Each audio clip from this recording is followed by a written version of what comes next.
Season's greetings. This is Alex Smith, member of Lands, presenting this edition of our weekly updates. Remember to check out our website at jalands.org. That is jalands.org.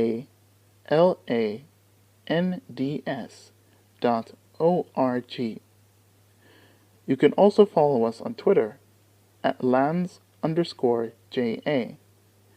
LANDS_JA.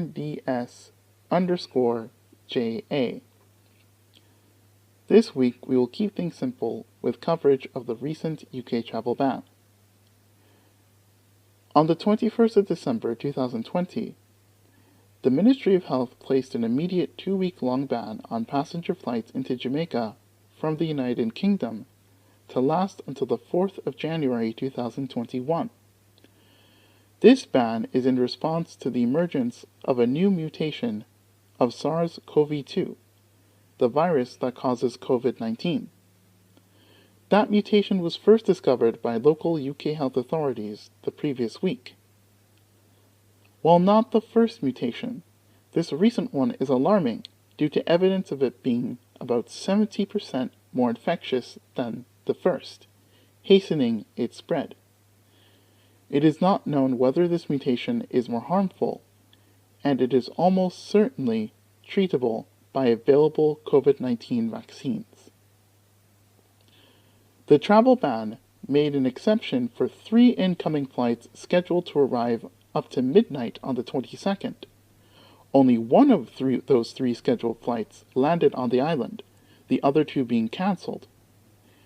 Outbound flights are allowed, and the Ministry has been working to facilitate repatriation of British nationals back to the United Kingdom. Jamaica is one of 43 countries and territories implementing a ban as of time of recording, including Colombia, the Dominican Republic, El Salvador, Grenada, Guatemala, and Panama. Trinidad and Tobago increased the mandatory state quarantine period for UK arrivals from 7 to 14 days.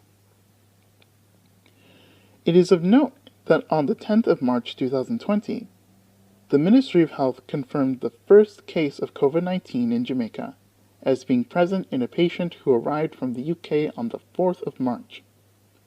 From that point on, Lands units had been insistent that stringent measures be taken to prevent the importation of cases.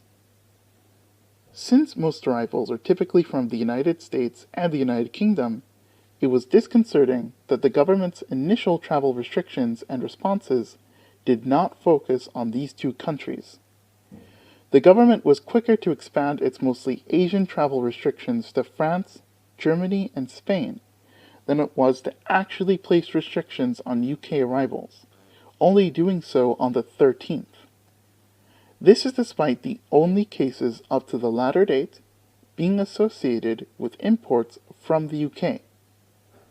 For some persons in Lands, this indicated a level of timidness on the part of the government. We could only speculate as to why this was the case. So, while this comprehensive ban is welcome now, it is the kind of policy that would have been appropriate throughout our entire experience with COVID-19, not just with the risk of the most recent strain. Those 302 passengers who did land on the 21st were subject to PCR testing and the minimum 48-hour quarantine period. On the 23rd, the Ministry of Health confirmed the presence of 20 positive cases. Those 20 persons will remain in state quarantine until they no longer have the disease, and their samples will be tested by the Caribbean Public Health Agency, CARPA, to determine if they have the new strain associated with the UK. Despite impacting otherwise optimistic prospects for this winter's tourism season, from nationwide news coverage on the 21st, stakeholders laud government decision to ban travel from UK over new COVID-19 strain. Jamaica Hotel and Tourism Association President Clifton Reeder supported the ban, even while acknowledging claimed losses in revenue and income for the industry and communities, calling the move strong and decisive, according to a 22nd of December Observer report.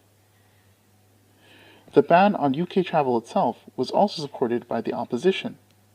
However, given the spread of the UK mutation to other countries, the opposition spokesperson on health and wellness called for an extension of this ban to one comparable to those of several European countries as a precautionary step.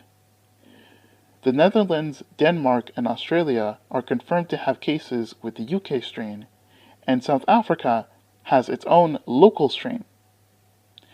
Additionally, the opposition spokesperson called for clarity as to whether information sharing with international health partners revealed the presence of the new mutation in Jamaica. He also committed to holding the government accountable were the strain to be found here. The Gleaner reported on the 23rd no plans to widen travel ban. The Minister of Health, Dr. Christopher Tupton, confirmed that the government was not in a position to expand the ban beyond the United Kingdom.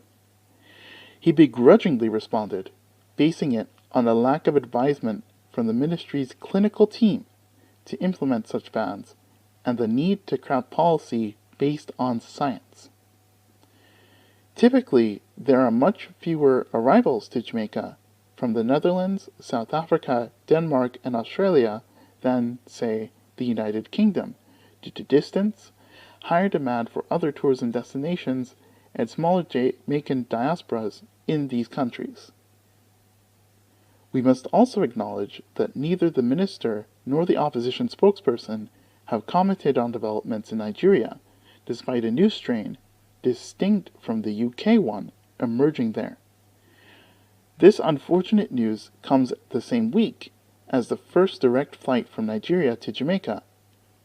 While we must agree with the minister on the necessity to ground any policy in the actual epidemiological facts on the ground, differences in transmission rates complicate matters and heighten urgency.